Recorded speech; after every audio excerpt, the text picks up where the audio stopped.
The views and opinions expressed in this podcast are those of the individual co-host and do not reflect the official policy or position of the Firearms Radio Network and or their employers. Viewer discretion is advised. This is especially true on our live shows. Broadcast for shooters, hunters, and gun enthusiasts. This is the Firearms Radio Network. The bandwidth for this episode of This Week in Guns is sponsored by Patriot Patch Company. PatriotPatch.co. Welcome to This Week in Guns. This show is brought to you by the Firearms Radio Network and Patriot Patch Company. And this show offers commentary on the latest firearms industry news, information, and buzz. I'm your host, Sean Herron. It is my pleasure to introduce our panelists tonight. First up, we've got host of the Firearms Insider Gun and Gear Review podcast and owner lead instructor at Contextual Defense and Consulting, Zane Mangillo. Welcome back. What's going on, Sean? Did I say your name right? No. Mangillo? Mangillo. Yep, got it right that time. I was like, wait, I feel like I've done this before. Yeah, it's happened. Next up, we've got back the prophet of Philadelphia and founder of Black Guns Matter, Maj Toure. Welcome back. What's up, man? How y'all feeling? I appreciate y'all for having me. Absolutely. Again. Glad to have you both back. Let's see. Before we get started, let me just real quick remind everyone this show is brought to you by Patriot Patch Company and Manticore Arms. You can check them out at patriotpatch.co and manticorearms.com. Coupon code is TWG10. Gets you 10% off on everything you buy from them. Let's get right into it. FBI arrests New Mexico jihad suspects after state charges are dropped. So we're in New Mexico. They arrest this guy. They've been calling him, saying that he was training kids to be school shooters. He had basically kidnapped his son, brought him there, done some stuff, and the kid died of health issues. And authorities arrested them, took them to jail. A few days later, they had gathered apparently all the evidence they needed, and they bulldozed the site. But then a few days later, because the New Mexico prison system is apparently amazing, the judges had to release them because the prosecutors never filed the paperwork that they needed to file. And the judges even chastised them, said, how dare you put the court in this position? Well, the FBI swooped in, arrested them all, and they are back in custody. And they were supposed to have their first court date yesterday. But damn, this is insane. Maj, I'm going to start with you. What are your thoughts? I think that it exposes a very clear contradiction. The contradiction is simply this. There's too many technicalities and people being politically correct in certain situations. And what's happening is people is getting let out that shouldn't be out. And then what happens is in a particular city, especially an urban city, they might do more crime. And then that crime, they use those stats to create more laws for that whole entire state based on that city. So I think it's it's a gang of bullshit. It's a bunch of balls drop paws. You know what I mean? And I just think that there's never somebody that's like, okay, you're responsible for this ball drop pause, and now you're going to be held accountable. And that's on both sides. And it's more the same. I just wish people stop like pussyfooting around it and just call it what it is. Like, it's very little accountability, and that lack of accountability means no consequences. The lack of consequences means everybody's emboldened to keep the bullshit going because they scared to be called a particular name.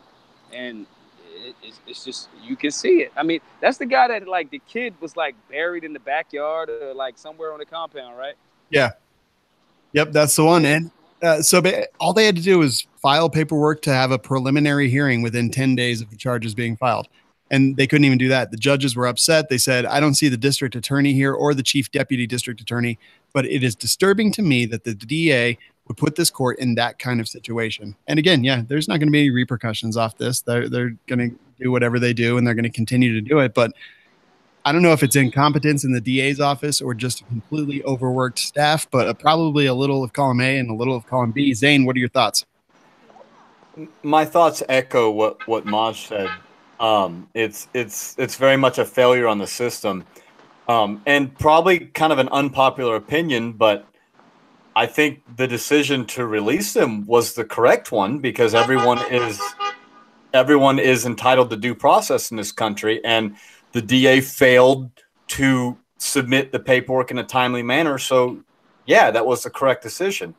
I think it's a failure on the part of the justice system, and I'm glad the FBI came in and brought federal charges against them, and hopefully this will shed some light on a maybe underfunded or whatever the problem is, system they got going on over there, because that needs to be fixed. Oh, I agree with you. I mean, the judges did what they had to do, and even though they were upset about it, I know they took a lot of heat when the story first came out, because people were like, "Oh, activist judges and whatnot." Doesn't appear to be the case, but yeah, I agree. The judges did the right thing in this case, and fortunately, the FBI was able to step in. I mean, if the law says you have 10 days to file X motion and you don't file it, well, due process says I go free.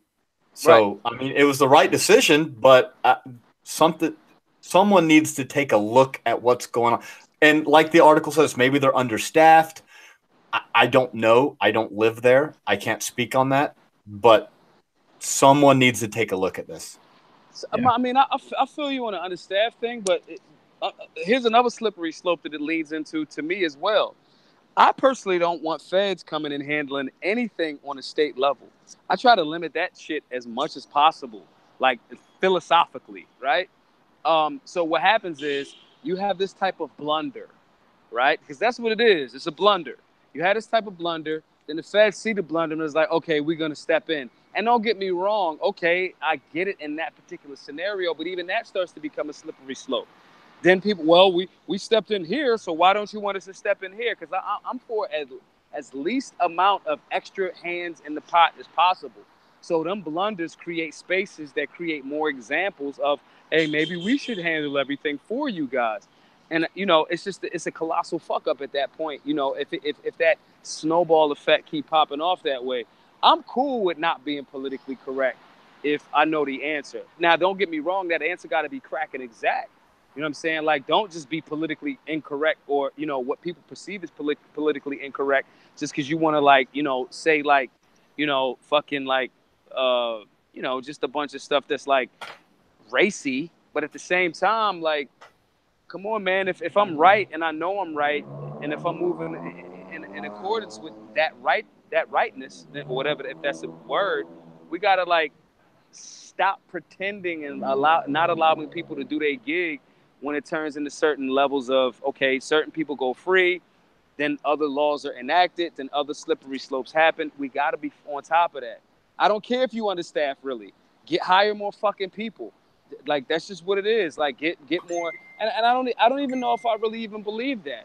Yeah. I think people use that when it's a fuck up. Oh, we're understaffed. It's like fucking artists always go when they say some shit they don't want to say on Twitter. Oh, my Twitter was hacked. No, it wasn't.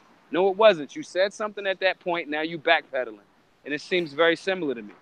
Yeah, and you're spot on about the slippery slope. I mean, I'm not cool with the federal government coming in and handling state level crimes. In this instance, I think it might be warranted because of the severity of what was going on, and there were certainly federal laws broken. But at the same time, we've seen this from everything from illegal immigration to gun laws, that the federal government loves to get in the state's business. And I agree with you. I think that's an issue. I do too. And let me take that one step further. I don't want to stay on the story much longer, but I do want to propose one last thing to you guys. I totally agree. You guys raise a fantastic point that I hadn't even actually thought about, because, it was one of those echo chamber. I agreed with it. So immediately it becomes okay. But okay, so they don't arrest them and these guys end up shooting up a school. Is that okay if we don't want the federal government to get involved? Like, the judge releases them, they go on their merry way, the federal government doesn't get involved. And then we end up in a situation, like Parkland, where a bunch of people dropped the ball in a bunch of different ways and it ended up in something terrible. Right. So if the federal government doesn't get involved here and these people do go shoot up a school or something worse or whatever it happens to be, is that something that we're okay saying, that's the way the law works? If we want it to work differently, we need to change the law. I'll start with you. I agree with that. That slope is there, but okay, I'm cool with a safety net every now and then when it works right. But the safety net ain't the actual skill set. You know what I mean? Your training wheels is training wheels. At a certain point, you got to be a big boy and be able to handle state level affairs yourself, and not always having to rely on somebody to come clean your bullshit up. That's just, that's just me. All right, Zane, go ahead. Yeah, I think the biggest problem is that we don't allow people in school zones to protect themselves and others. So, Yep. you know, if that it's a myriad of issues. So while I agree with what you're saying, Sean, I feel like that really shouldn't be an issue, because the first time a dude walks into a school and pulls his gat out, I feel like 17 people should probably put rounds in his chest. But unfortunately, most states prohibit good people from being able to do that. So we're stuck in this, you know, lesser of two evils world. Yeah. Yeah. And look, guys, like I will give up security for liberty any day. That is, it's not even a question.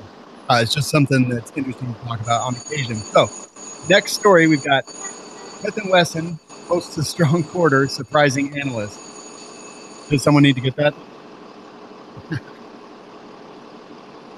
So the story is Smith & Wesson, their parent company, American Outdoor Brands, stunned Wall Street on Friday with unexpectedly strong quarterly results and a brighter financial outlook, sending its stock soaring 44%. I think this is actually pretty awesome. It also gave a boost to Sturm Ruger, 7.3% boost. And I think that's, you know, it gave people some confidence and people bought. And I think that's all good things. But now, I also noticed that Dick's tumbled last week about 10%. And they're saying that this has a lot to do with the easy to shoot M&P 380 Shield Easy. Zane, I'm going to start with you. What are your thoughts here? I think this is a lot of. I really don't think it's a big deal. Like everyone, I think we're just back to business as usual. The last several years, we've always been concerned with this person might be the president, or this person might this, that, and I think things are kind of leveling off. So I don't think there's a lull. And Smith, you know, hit good numbers this, you know, this quarter, and that's great. But I don't think it's a. I don't think it's a thing. I think everyone's talking about it, but I don't think it's really a thing. Like, we're leveling off to where we should be. And Smith has put out some good products lately, so, you know, good on them. Yeah, Mosh? That's the marketing determinant. You put out some good products, that 2.0 drop, you know what I'm saying? After some time, you know, the numbers is reflecting that.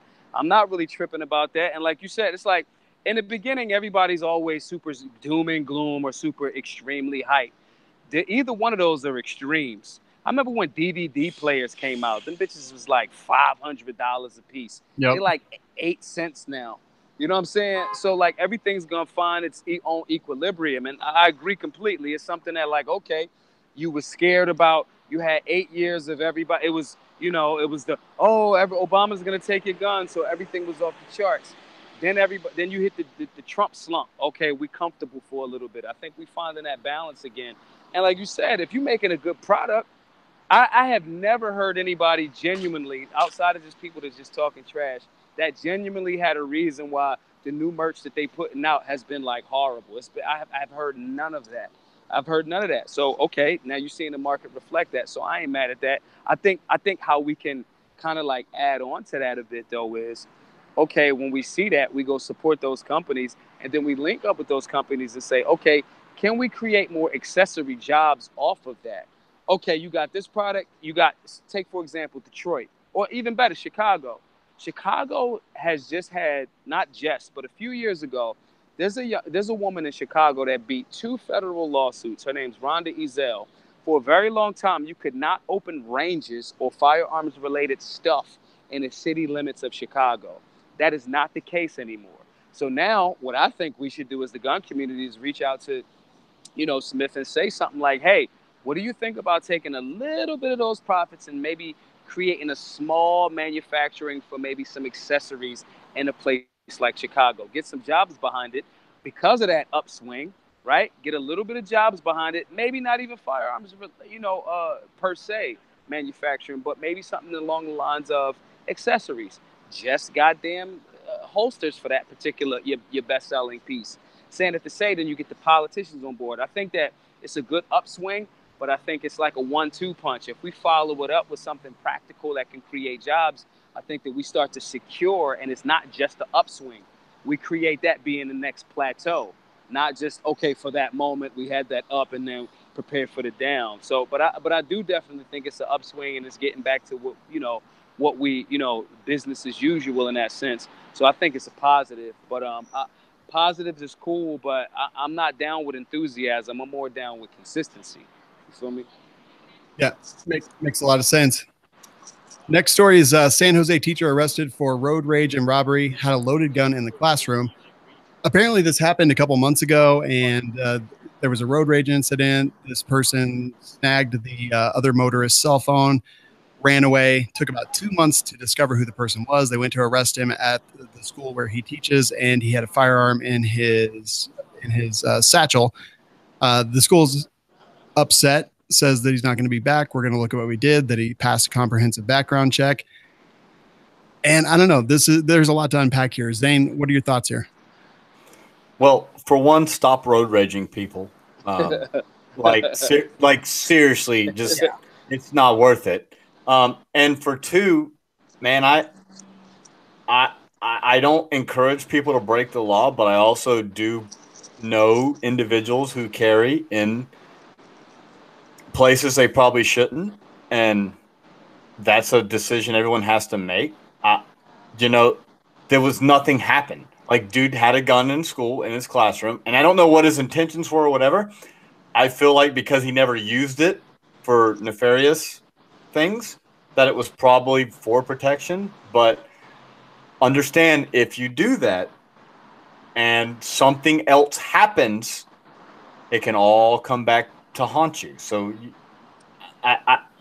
and stop road raging, people. Like, seriously, if some guy cuts you off, like, especially if you're carrying a gun, that's a fight you don't have to get into.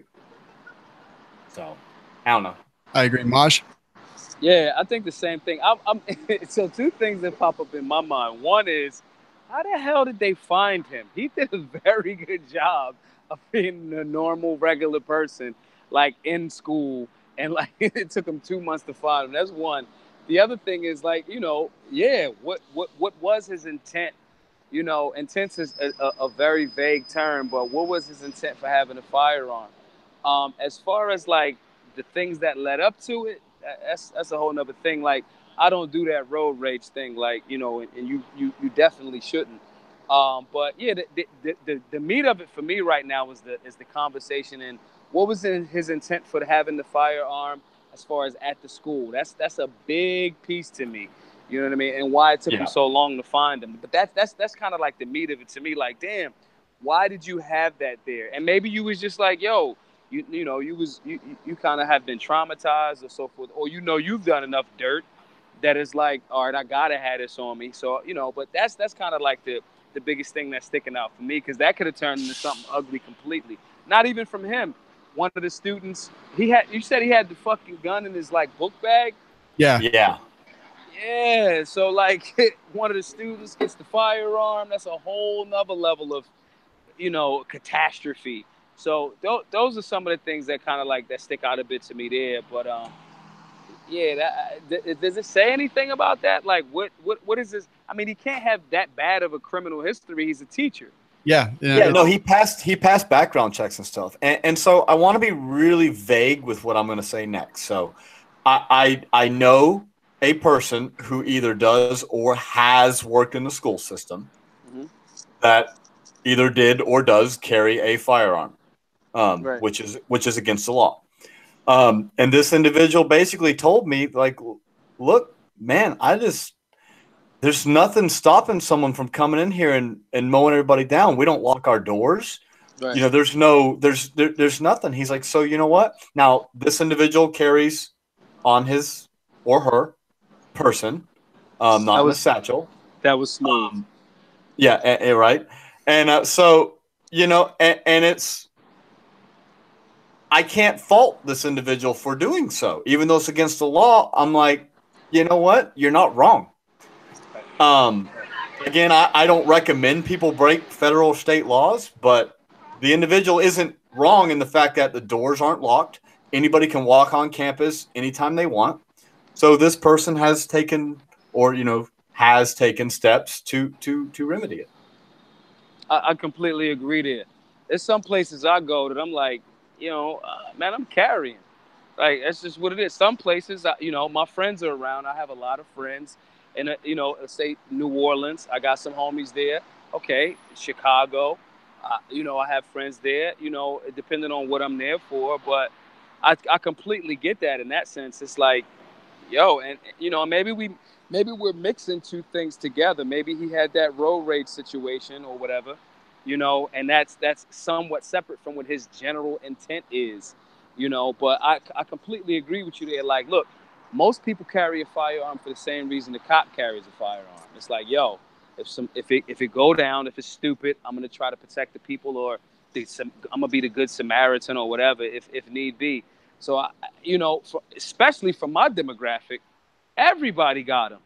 Everybody's not the bad guy though, but there are some bad people out there. So I completely agree with you there in that sense. But I really would like to talk to this guy. That's all in my mind is going like, yo, bro, what? Tell me why you had the gun in school. And I'm willing to bet he'd be like, yeah, man, like, schools are getting hit up, so I don't want to get hit up. And I'm willing to bet that. But that would be interesting to know. Yep. Agreed. Next story, and this is one that I'm just putting in here because normally this would be a non-story, but because of who it was, it became a story. So rapper T-Pain and his bodyguard detained by TSA for handgun in a carry-on. They basically, the bodyguard was carrying T-Pain's backpack, and they went through TSA. There was a firearm in there. T-Pain, it was apparently completely legal, the firearm and all that. Said he owned the firearm, provided a valid permit to carry, and the weapon was returned to him. Statement said no charges were filed against either man. This is a thing that happens fairly regularly throughout the United States, and they're going to get a fine in the mail from TSA, but no one goes to jail. Nothing happens. This only even became a story because it was someone who is a celebrity. And Maj, what are your thoughts here? It scared the hell out of me because I'm like, how when you're going through TSA, you're just trying to make sure that you remember, like, did I remember to remember? I mean, even if it's just like a round or a magazine or just whatever, like, you know what I'm saying? So it was funny to me in that sense. However,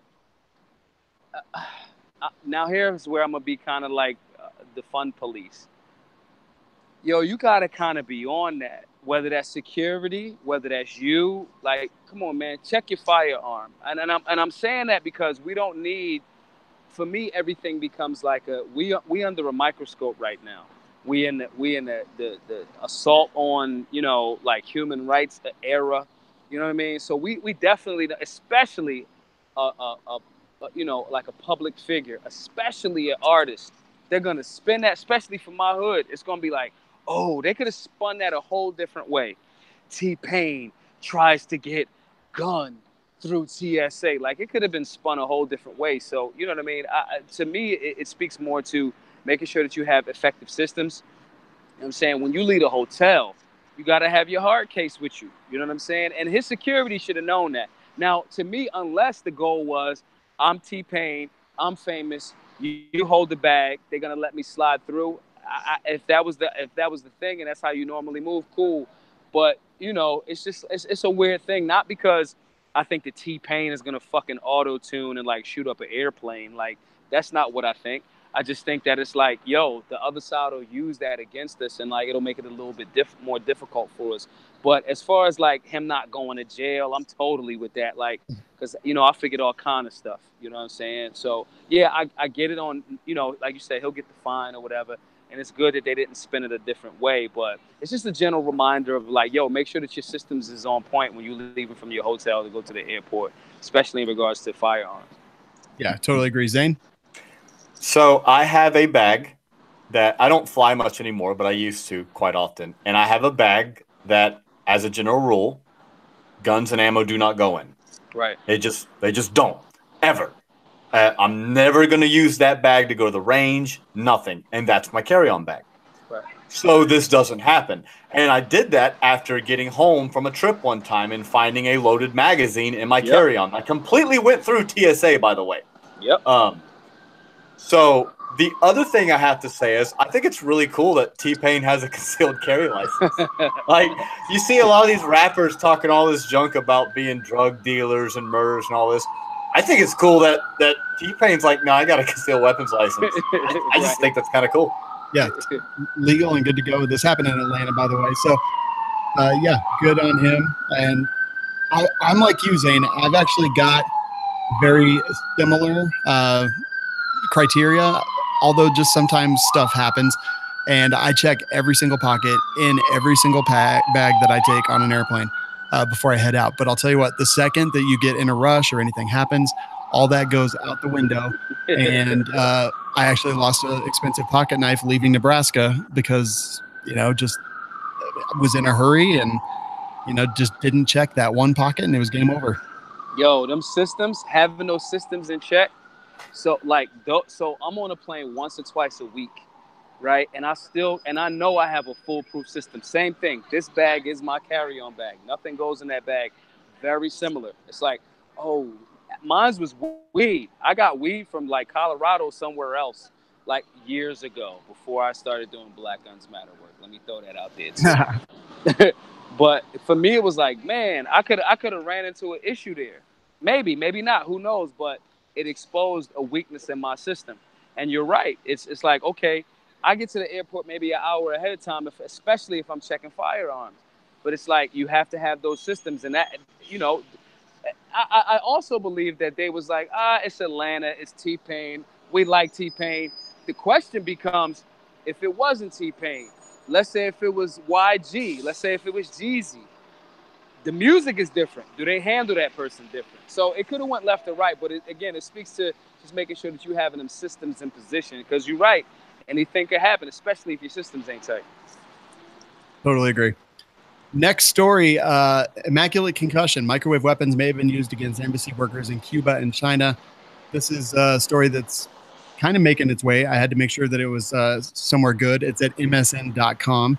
And basically, it's 2016. There were a bunch of diplomats and family members in Cuba and China. They came down with a bunch of baffling symptoms and ailments. There's a bunch of scientists that have been looking at this, working on trying to figure out what happened and how it happened. And it looks like they may have been hit with some microwave attacks, which is kind of interesting to me. I don't know a lot about the science behind this. I read the article. They talk about a lot of stuff, but let's just talk about, well, Zane's got his tinfoil hat on right now. I don't know if anyone can see that. So he's safe from the microwaves. Yep. I'm not playing that game. I read this story and it scared the ever-living bejesus out of me. I was like I literally would, I'm not a conspiracy theorist ordinarily, but I'm reading this and I'm like, what is going on? So I have donned my tinfoil hat. It's even got a little spinner thing up there for the sake of this conversation, so that the NSA doesn't like kick in my door. So interesting new thoughts here on attacks and weapons and things like that. Zane, I'll start off with you. Yeah. So according to the article, what they're claiming is they can use microwaves to project thoughts into people's heads. And this isn't like a bullshit article. Apparently this is, I was reading it thinking, okay, is this from like some satire site? But no, it doesn't appear it is. And so I don't know. I read the article like 4 or 5 times and I'm still very confused and I don't like it. Yeah, it's interesting. I'm with you there. Look, I am a conspiracy theorist to a degree, right? The theory just needs to be a few people conspired around a thing. I remember reading something about a heart attack gun, like a ray gun that shot shot something that like messed with people's hearts. And I thought the same thing, like, yeah, whatever, it's like, okay, back in the comic book, you selling x-ray glasses type vibe. But come to find out, like, I mean, when you think about the science of it, what is a microwave? It's just a concentrated space that they put these particular radiations, and we know how to, manipulate that and trap it within a certain, box. Why wouldn't that be something that could be translated? So yes, to a certain extent, I'm like, that's kind of weird. Oh, as far as the tinfoil hat thing, actually, tinfoil makes you more susceptible to those rays based on some of the stuff that I was reading after this. Like Great. aluminum like makes it like, yeah, come on and fuck with me more. You know what I'm saying? But I'm not. Listen, there are some smart people. Like we're talking right now. I am on a phone in the middle of DC doing this, and we're doing it in real time. Those are waves. Those are frequencies. Like, that's what it is. You know what I mean? And so I wouldn't put anything past, really, really Tesla type smart individuals at all. I'm skeptical, but I'm not completely dismissive. So when I was in the Marines, my primary MOS was chemical, biological, and nuclear weapons. Oh shit! That's like what I did, and this scares me way more than any of the stuff I learned doing that. See? Yup, it is slightly concerning, and they said that, I mean, it's just hypothetical at this point because they obviously don't have any proof, but they say that based on what they know and what they've discovered, that it seems highly likely that that was the case. So I don't know. We're going to have to get something other than tinfoil hats, though. I think that's what we need to work on right now. Next up, 8 people shot as San Bernardino dice game becomes a gun battle. Like, okay, damn. Like, I played some dominoes where I got a little pissed off, but dice. Yep, 8 people were shot during a dice game. 17-year-old in grave condition, 2 other victims in extremely critical condition. And it's tough. Like, we talked a little bit about get over the road rage, but damn, like, I don't know. It's how much money was on the see? So this is something that I've personally experienced. It depends on how much money was on the ground. Yeah, you know what I'm saying, it depends on if that's a weekend. If everybody got their money for the trap for that whole week, everybody feeling lucky. It's nice outside. It's like the homicide rate going to go up the hotter it get, right? Yeah. So if people is out there and all, nobody at that dice game has trained clearly, right? Yep. Nobody's dead. 17-year-old. It's a lot of paper on that table, and when it's time to like pony up for something, and like that, I don't even respect that guy, and I also don't have a respect for the tool, the cannon that I got on my hip. That happens all the time in urban America. You know what I'm saying? I just think it's obviously it's silly, but you can't deny a culture, whether it's silly or not, if that is there. When I was in Chicago last, they was doing this thing called the No Lacking Challenge. The No Lacking Challenge is like, if you my friend, and if I see you, like, I don't know, like your back is turned to me, I'll run up on you and draw down on you and point my gun at you. And if you don't point your gun back at me, you're lacking and you lose the challenge.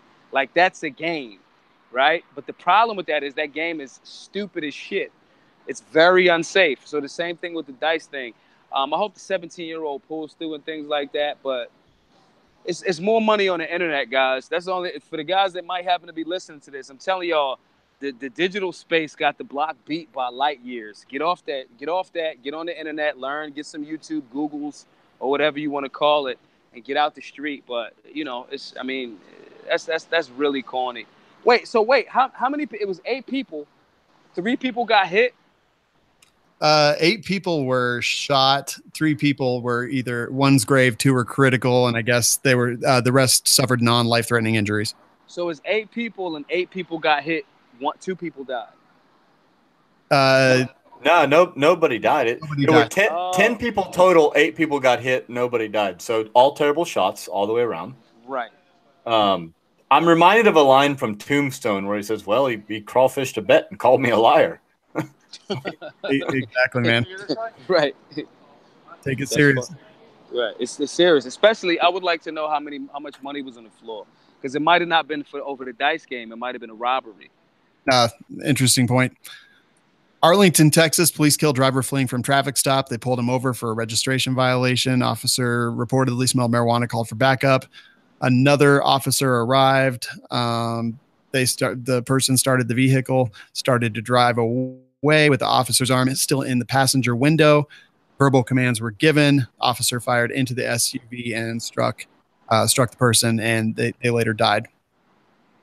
This is this kind of sucks, man. Maj, I'll start with you. What are your thoughts here? Say this to me again. I'm a little hazy on this. I didn't really read this fully. So the officer is basically explaining to the person what? They pulled them over for a registration violation, tags or something like that.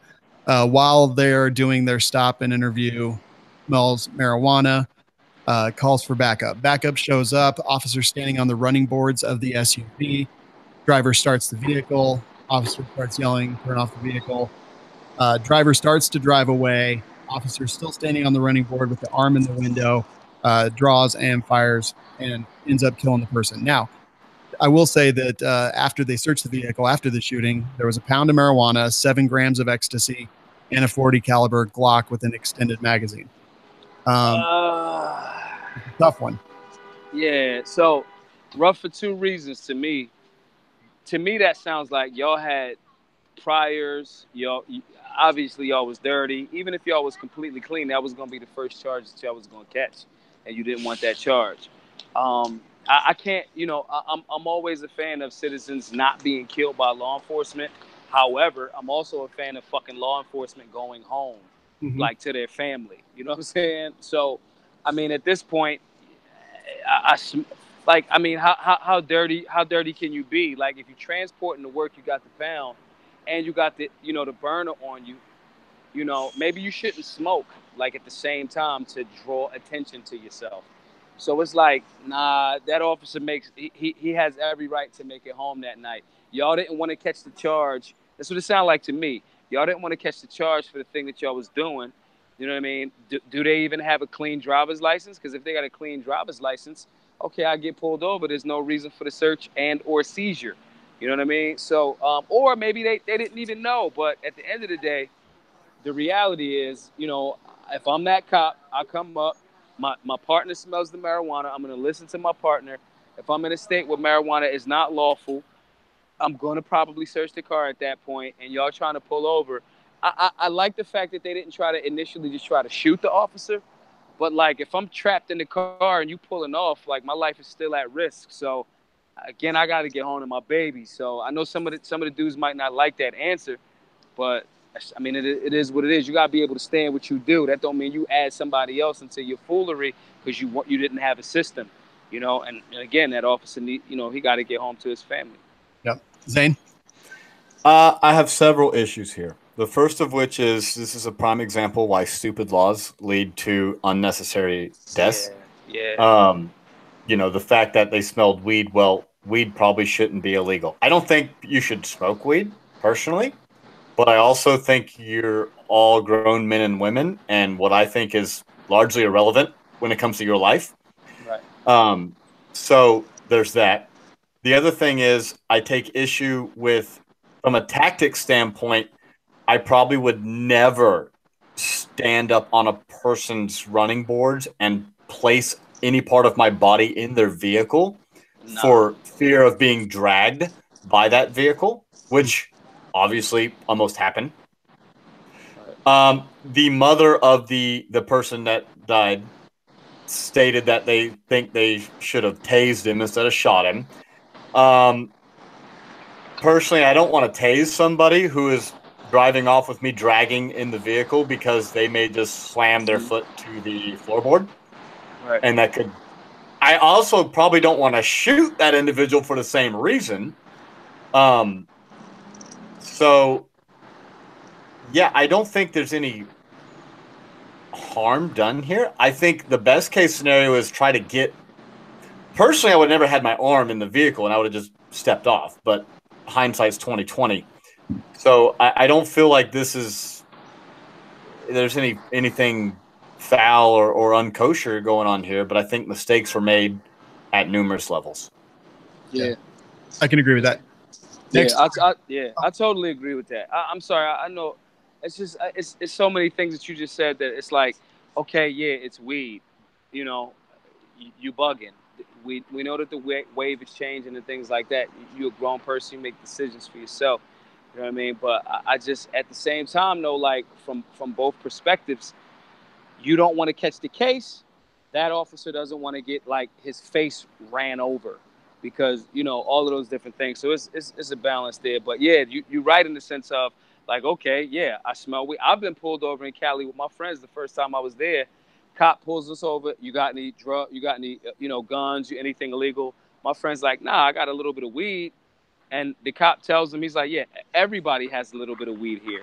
He's got a half a pound on him. I'm like, oh man, we're going all the way to jail. This is my first time in Cali. And the cop's like, okay, you good. Hands him the weed back. I thought that was the coolest move ever.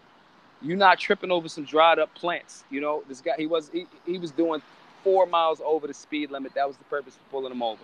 You know what I'm saying? So I get you there, but I also see it from that officer's perspective, which is like, look, you gotta catch this case, or I'm not gonna die because you're afraid to catch a case. So I see both sides.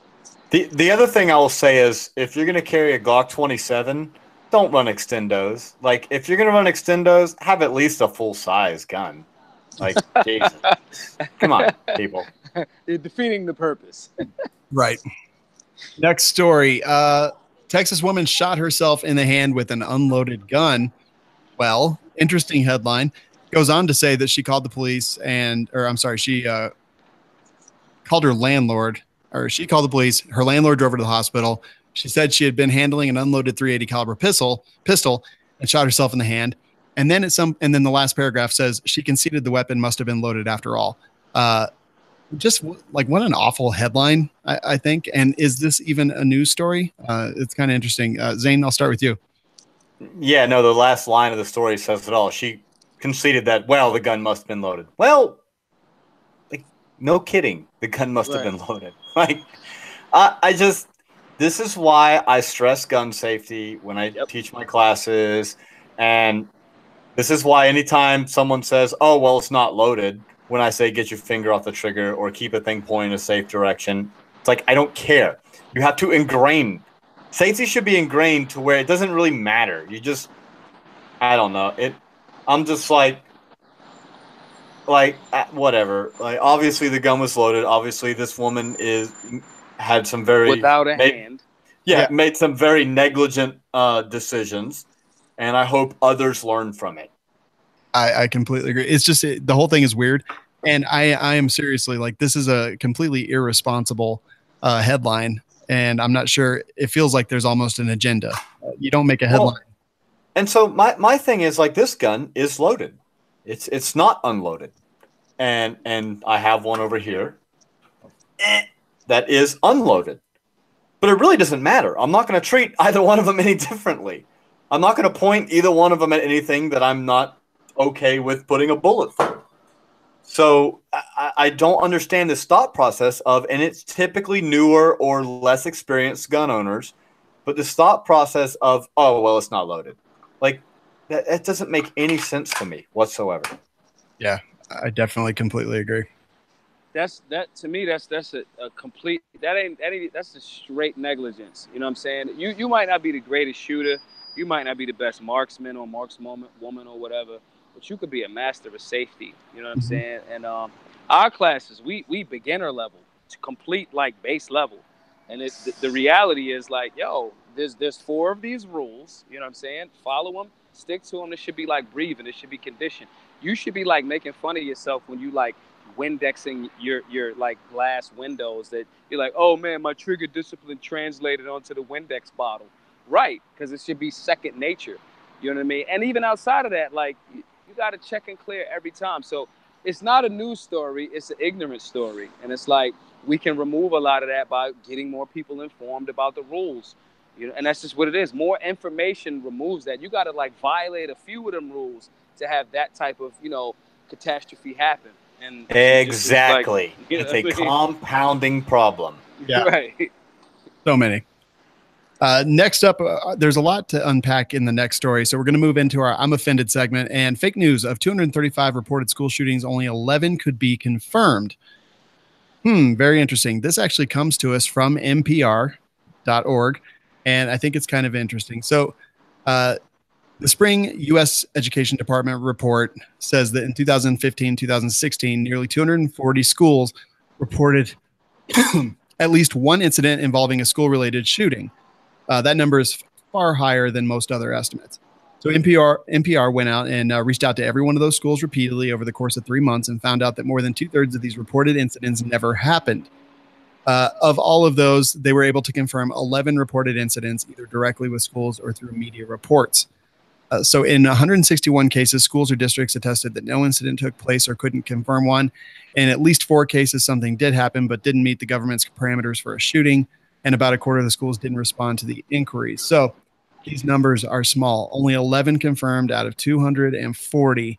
And I don't know. It's there is definitely an attack going on the Second Amendment in this country.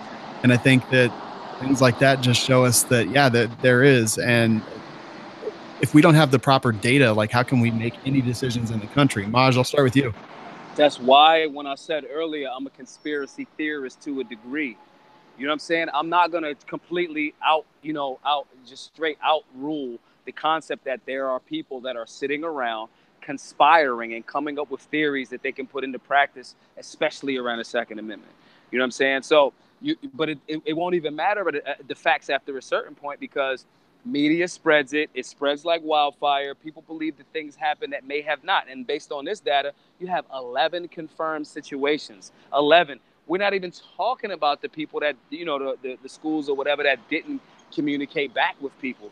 So it's definitely an assault. Now, when you say it, you look like, you're the crazy guy that, tinfoil hat, blah, blah, blah. But the reality is now that's data. That is actual math. Somebody sat down and sifted it out and was like, yeah, a bunch of these are lies. But it doesn't matter if I've already scared people into conditioning themselves to believe that this thing kind of happened, or we have to do something about this looming threat all of the time. The best way, it's like what's the guy's name, Bane, in the movie? Like you said, it's the fear. The fear is how you keep people in certain positions. And if I got to use mass media to get that popping off, we've seen this done. We've seen it done, So I think it's highly irresponsible. I shout kudos to the people that took the time to do the research in that space. But it just makes me more of being comfortable with being that conspiracy theorist again to a degree, because we're not just pulling this shit out of like thin air. Yeah. Zane? Well, the problem is we live in a society where it's like, read outrageous headline, oh my God, click share. Mm-hmm. And so how many times? I mean, how many times do you see across your Facebook someone's like, copy and paste this, and Facebook won't charge you $5 starting next month? It's like don't be stupid.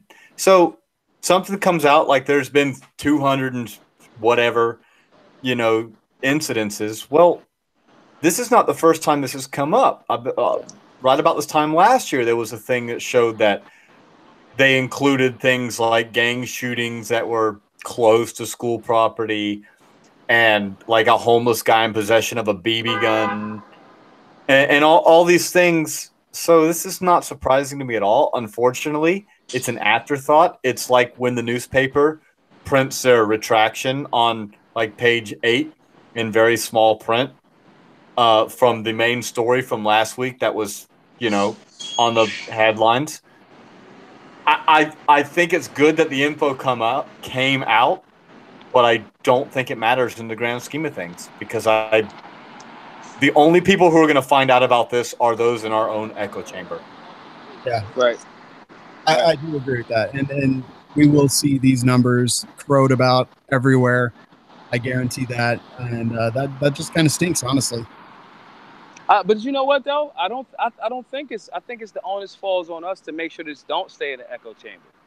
You know what I mean? It's our job to go, hey guys, we got this breadth of data of some falsehood that people did the research. We have to spread that in a manner, not necessarily like if a person's committed to I'm anti-gun, that's it. There's no conversation with me. Cognitive dissonance set in. Cool. I'm not talking about them. The people that's like, like the newbies, or the people that's like just gobbling up MSM. It's like, that's actually not true. Well, what do you mean? These actually are great opportunities for us to reach new blood and get that new blood pumping into the community, not necessarily because they're straight gun guys off the rip or gun women off the rip. It's, somebody's lying to you about this thing, so you don't even know if you're a gun guy or a gun woman yet, because your fear base is based on some falsehoods. I think that's the key there. When we get these little moments like this, where we can use that, I think it's very important that we get to people outside of our room and don't let it just stay in that room, or, we preaching to the choir. I think this is something that we could definitely use as a teachable moment.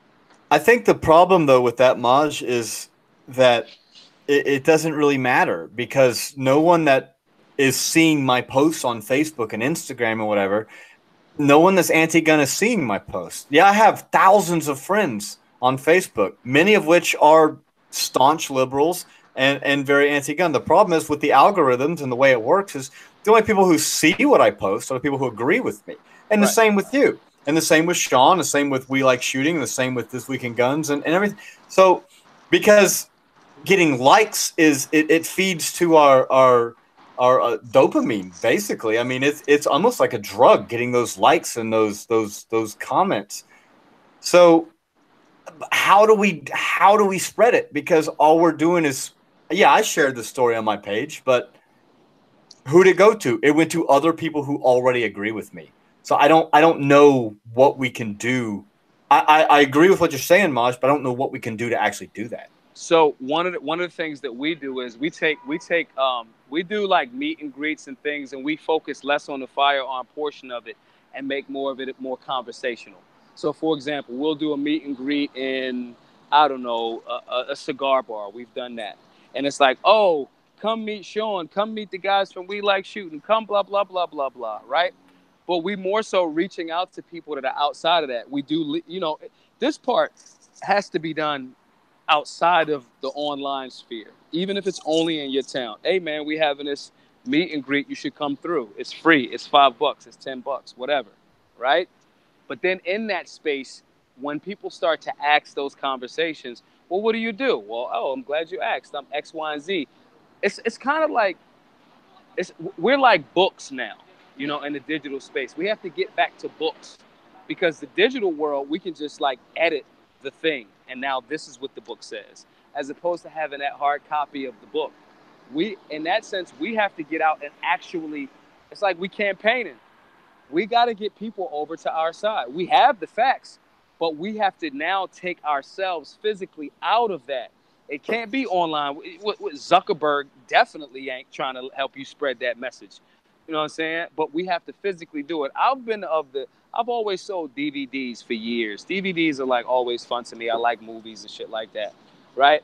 I'm saying even guys that have great YouTube channels, great Google Hangouts, all that other stuff, put some of that stuff on DVDs and give it to people. One, it protects you against the content is already created. You got it in a hard drive too, obviously. But on top of that, someone that doesn't necessarily have a YouTube channel or has no idea what a gun channel is about, right? You are able to give them something that they can utilize in short dosages to open their mind up to win them over to our side. We got to get back in the street, basically. Like when digital's cool and it's a necessary component, but we can't neglect these campaigns that we got to run. That's a key component. When you go to a place, you say, hey, I got some information for you. Those people are tremendously receptive, in my experience. Not in a space where I know it's going to automatically be the anti-gun side and the gun side. In spaces like, I don't know, I'm in front of a Starbucks right now. Like when people see me with the Black Guns Matter shirt on, they have that question and they go, oh, no, it's about safety. It's about X, Y, and Z. That's the part that we got to do to expand where we at. Because if not, anything that doesn't grow dies, period. So that's just something that's been, kind of successful for us at Black Guns Matter. Perfect. I like it. All right, guys, that'll do it for our time tonight. We talked about some good stuff there. I really think it was awesome. But before we leave, I want to talk to you guys about what you've been up to and where you're going. Maj, how about you, man? It sounds like you are somewhere busy. Yeah, right now I'm in DC. We did the shoot with Time Magazine. That'll come out next the end of October, I think. That was pretty cool. I'll probably kick it in DC for a little bit. Then we have our next Black Guns Matter class in Cleveland on September the 29th. Thank you too, Sean, y'all for coming through to that Denver class. That wasn't actually a Black Guns Matter event, but It was an amazing class, man, over there in Denver at Bristol Cone. But yeah, that's pretty much it. We've reached our goal of $150,000 raised on GoFundMe. The GoFundMe is still up. If anybody wants to give us $1 million, that would be awesome. But I mean, just that's really it. Making our focus next about conflict resolution primarily, as well as we're creating a consultant firm for bigger Second Amendment organizations as well as gun companies to because a lot of times two-way companies, they don't know how to get into an urban market. They just don't. Sorry, on the PR tip, the guys is just trash at it. You putting out a gun called the Ghetto Blaster. Sorry, bro, you missed a step. Yep. You know what I'm saying? So with that being the case, that's what's next for us. Conflict resolution and just consulting and PR in the sense of how do we get the urban demographic and that urban market in communication and in support with the Second Amendment community, whether that's through businesses or organizations, so forth and so on. But that's pretty much it for us. And thanks to everybody that's been like hella supportive already, and we ready for the next chapter. So awesome, man. Thank you, Maj. Zane, how about you? Oh man, staying busy. Teaching gun classes, concealed weapons classes, safety classes, basic pistol classes. Just trying to stay busy. Over at Gun and Gear Review, we're reviewing guns and gear. Just talking about new products and talking junk on products that suck, and really praising products that don't. So we're having a good time over there. You can find us at Firearms Insider on all the things. You can find me at Contextual Defense and Consulting on most of the things. And yeah, man, just having a good time. So awesome. Thanks so much, guys. It's been a blast as always. And to our listeners, check out Patriot Patch Company and Manticore Arms. Patriot Patch Company makes patches. Join their Patch of the Month Club. It's one of my favorite things. And Manticore Arms has a lot of new stuff coming out at the Bullpup Shoot September 15th. Hope to see you there. And if not, just check them out, manticorearms.com. And we will actually see you next week.